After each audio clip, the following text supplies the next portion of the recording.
Shalom bakunzi b'ikiganiro cy'ijambo ry'umunsi, ndabashimiye ngene muhora mukurikirana ibiganiro byacu. Reka ndabasengere ngo ubuntu bwa Kristo Yesu bwiyongeranye ku buzima bwanyu. Abataragira subscribe muyikore. Reka dusengane nawe rino muri aya mazaburi abiri. Hariyo zaburi nahisemo zibiri, numva ko twosengana nawe. Zaburi 121 na zaburi 124. Reka dusengane muri aya majambo. Zaburi 121 iravuga ngo ndunamuriye amaso yanje ku musozi, ugutabago kwanje kuzova hehe? Ugutabago kwanje kuzova kuhoraho yaremye ijuru n'isi. Ndasenze ngo uhoraho gutabara, uhoraho yaremye ijuru n'isi, atabara ubuzima bwawe. Ugutabago kwacu, hari ikibazo kiri imbere yawe, hariho uragwaye, ugutabaga kwawe kuva kuhoraho yaremye ijuru n'isi. Reka uhoraho gutabare. Amaso yawe ntuyahanga abantu, tuyahanga ibindi, uyahange uhoraho. Amaso yanjye ndayahanze kuhoraho, ugutabago kwanje kuzava kuhoraho yaremye ijuru n'isi. Ntazokundira ibirenge byacu ko bitirimuka, ukuzigama ntahunyiza. Haleluya. Ntazokundira Imana we, Imana ntikundira ikirenge cyawe ko kitirimuka, kandi ukuzigama ntahunyiza, ntasinzira. Ndagushimiye muzigamyi wacu. Imana niyo muzigamyi wacu, ntahunyiza, ntasinzira. Mbere uzigama Abisirayeli, ntazohunyiza kandi ntazosinzira. Uhoraho niwe muzigamyi wawe, uhoraho niwe gitutu cy'uburyo bwawe. Uhoraho niwe muzigamyi wawe, uhoraho niwe gitutu cy'uburyo bwawe. Izuba ntirizokwica ku murango cyangwa ukwezi mu ijoro. Amen. Izuba ntirizokwica ku murango cyangwa ukwezi mu ijoro. Uhoraho azokurinda ikibi cyose. Ndakunda uyu murongo. Reka ndakwifurira rino jambo. Uhora kurinda ikibi, uhora kurinda imitego mibi, uhora kurinda imitego y'umwanzi, uhora arinda abana bawe, arinda umugabo wawe, arinda umugore wawe, arinda umuryango wawe. Uhora azokurinda ikibi cyose. Niwe azozigama ubugingo bwawe. Umwami Yesu azigama ubugingo bwawe. Uhoraho azigame ubugingo bwawe, azigame bwa bugingo buzabona Yesu. Uhoraho azokuzigama mu maja no mu mazi, uhereye none ugashitsa ibihe bidashira. Uhoraho azakuzigama. Uhoraho azigama ubuzima bwawe, uhoraho azigame impemu yawe, uhoraho azigama umubiri wawe, uhoraho azigama ubuzima bwawe. Uhoraho azokurinda ikibi cyose, niwe azozigama ubugingo bwawe. Imitego yose y'umwijima y'umwanzi, uhoraho ayikurinde. Zaburi 124. Iyaba uhoraho atari we tuzigama, iyaba uhoraho atari we yari mu ruhande rwacu, nabe ariko Abisirayeli bavuga, nabe ari kuvuga nawe. Imana ishimwe ko yari mu ruhande rwacu. Imana ishimwe ko yari mu ruhande rwacu. Iyaba uhoraho atari we yari mu ruhande rwacu. Reka dushime Imana ko iri mu ruhande rwacu. Reka dushime Imana ko izitugwanira ku murango no mu ijoro. Reka dushime Imana ko izibana natwe. Iyaba uhoraho atari we yatuzigamye, ubuzima bwacu bwabura agacerere, burabura ahantu hagacerere. Niko Dawudi yavuze muri Zaburi 118. Yaravuze ngo narasunuwe cyane kugira ngo ngwe hasi, imbabazi zawe Mana ziraza zirandamira. Ndagushimiye Mana, warahabaye, izina ryawe rihabwe icubahiro. Hari igitangaza Imana yagukoreye, hari aho wibuka Yesu yabaye. Reka ndagufashe, reka ndagusabe, reka tubishimire, tuyibwire ngo Mwami turagushimiye, warahabaye. Umurongo wa 2 twavuga ngo iyaba uhoraho atari yo yari mu ruhande rwacu, hamwe abantu bari badukuriye hasi. Hari igihe abantu badukuriye hasi ubonesha amaso cyangwa utabonesha amaso, bakagukurira hasi. Ariko Imana ishimwe ko yabaturinze, baba baratiyongobeje tukibona. Hamwe uburake bwabo bwarurumba kuri twebwe.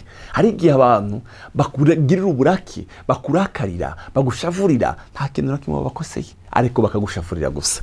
Hamwe uburake bwabo bwarurumba kuri twebwe. Hari igihe uburake bururumba ku buzima bwacu, hamwe uburake bwabo bwarurumba kuri twebwe. Amazi aba yaraturengeye rwose, isuri iba yararengeye ubugingo bwacu, amazi aba yaraturengeye. Mwami Yesu, ndagushimiye ko amazi ataturengeye, ndagushimiye ko isuri itaturengeye. Amazi aba yaraturengeye, amazi asuriranya aba yararengeye ku bugingo bwacu. Amazi asuriranye aba yararengeye ubuzima bwacu, aba yararengeye ubugingo bwacu. Uhoraho ashemagizwe atadutanze ngo tube inyama z'amenyo yawe. Uhoraho ashemagizwe atadutanze ngo tube inyama z'amenyo yacu. Mana, ndagushimiye ko utadutanze. reka ndagusabye, reka dufatikanye gushima Imana kuhoraho atadutanze. Satani yaraduhize ku murango no mwijoro, yaduhize tukiryamye, ariko Imana ishimwe atadutanze. Imana ihimbazwe, Imana yacu ihimbazwe itadutanze. Amen. Ubugingo bwacu bukize kuko inyoni iva mu mutego w'umutezi. Umutego uracitse, natwe tuvamwo turarokoka. Amen. Umutego uracitse, natwe tuvuyemo turarokoka.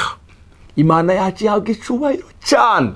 Tuvuyemo natwe turarokoka. Uhoraho ashemagizwe atadutanye ngo tube inyama z'amenyo yawe.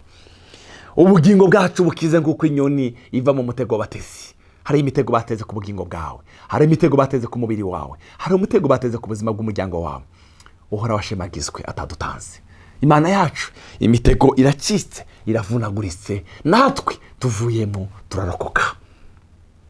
Imana yaturokoye nihabwe icubahiro. Bavandimwe, Imana yaturokoye nihabwe icubahiro. Amashimwe tuyagarukiyeyo. Hariho iyi Zaburi ya 21 yavuze ngo ugutabaga kwacu kuva kuhoraho yaremye ijuru n'isi, ni wowe wenyine wadutabaye. Warahabaye wa Mana we. Hari indirimbo zivuga ngo warahabaye rya joro, warahabaye wa murango, warahabaye Mana. Hari indirimbo bikavuga ngo iyo utamba hafi murengezi mba naramanutse kaje kuzimu ngo wemeye kuza kungwanirira, kunesha no kwawe murengezi.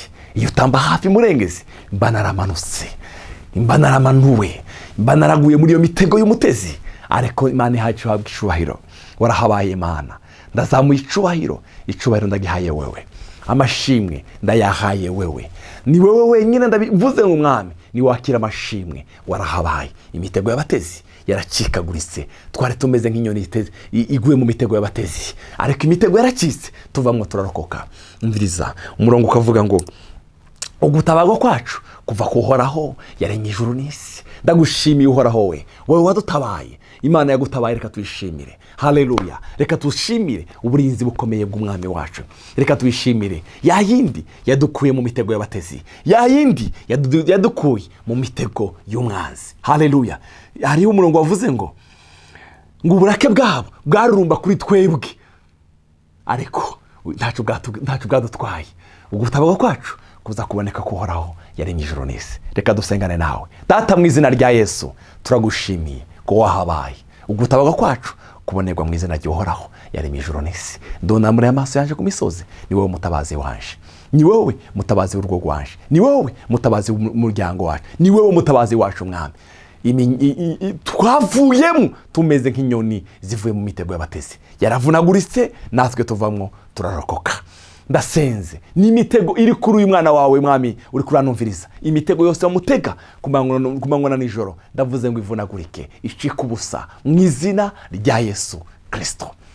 Satani nta mugabane, nta bubasha, nta n'icibutso ufite kuri uyu muryango, ufite kuri uyu mwene data, ufite ku mubiri wiwe mwene data. Ndasenyaguye igitero c'ingwara ku mubiri wiwe mu izina rya Yesu. Ndatangaje ko amagara meza ari wo mugabane wiwe. Ugutabaga kwacu kubonerwa mu izina ry'Uhoraho yaremye ijuru n'isi. Icuro garukire mu izina rya Yesu Mwami wacu. Amen.